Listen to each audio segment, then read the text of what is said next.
In this video, we're going to be talking about DMX outputs. So once you've gone in and you've patched your console, you've told it what lights you have and what universes they're on, you're then going to need to actually output that data from your console. And there's probably three primary ways you're going to do that.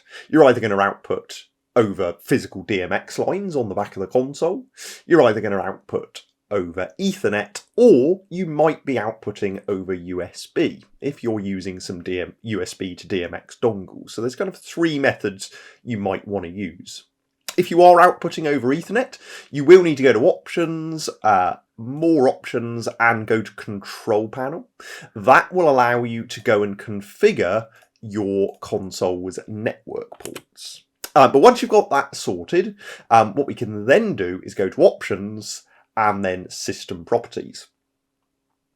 Within the system properties window, the first tab that you'll be in is the system DMX tab, and that's what we're going to be talking about now.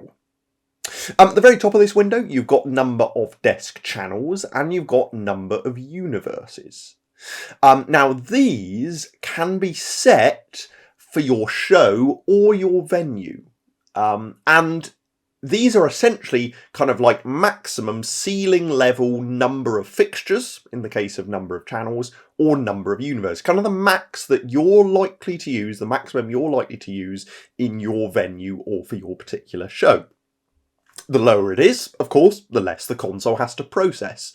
So it's a good idea to keep it low, but of course you don't want to restrict yourself. You don't want to get to the stage where you've accidentally set it too low and it means you can't actually patch in more fixtures without going in and changing this again. So, for example, in my case, I've set it to 500 fixtures maximum. I've got plenty of headroom for my particular venue. Similarly, I've said that the maximum number of universes I'm likely to patch onto is 10. But you can see to the right of that in the small text there, it does actually say that I am authorised for 20 in my case. So my console here is authorised for 20 universes, but I've gone and configured the console to tell it, well, for this particular venue or this particular show, I won't need to use more than 10.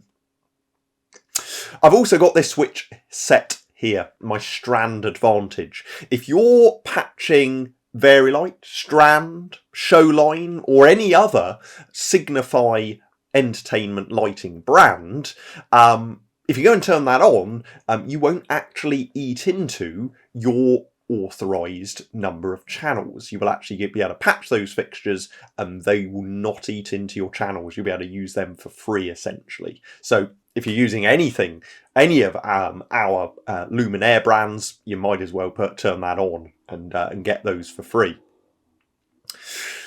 Below that, we then have our network USB table.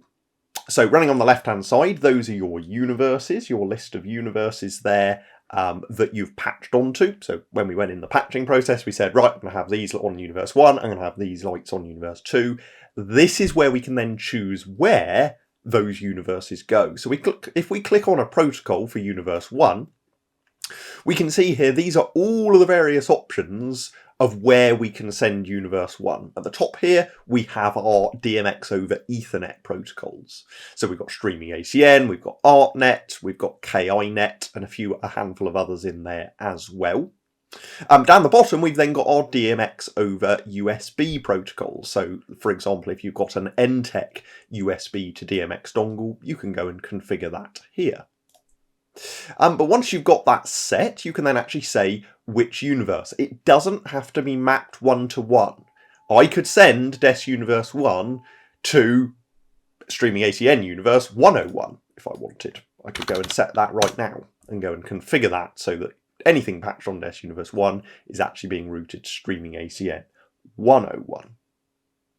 Once I've got that set though, and I am going to set that back to 1, it's nice and simple in my case here, I can then go and choose my net interface. Right at the start of this tutorial, I mentioned that if you're going to output over Ethernet, you do want to go and configure your console's network settings first. But once you've done that, you can then choose the network interface based on the IP address here. You can choose which network port you would like to use. In the case of streaming ACN, you can set priorities. So in here, this is where I could go and actually set my streaming ACN priority for each individual universe. If I scroll along to the end, we've actually got a user configurable column here. So for each universe, you could say, right, I'm sending my first universe stage left, and I'm actually sending my second universe stage right. So I could go and actually edit those fields just so I can keep tabs on things a little bit easier, especially if you're working across multiple different universes. If you're keeping things simple and just outputting from your physical DMX lines, you can go to console ports.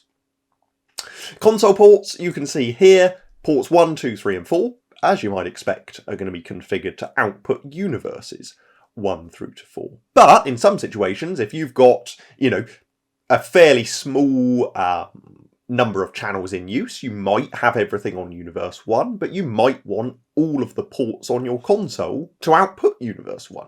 So in which case, I could go and set all of the ports to output universe 1.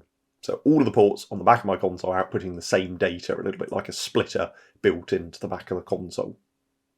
And once you've configured all of that, you can go ahead and click OK. And that's going to save all of that data into the console, and you're going to start outputting that data to your rig.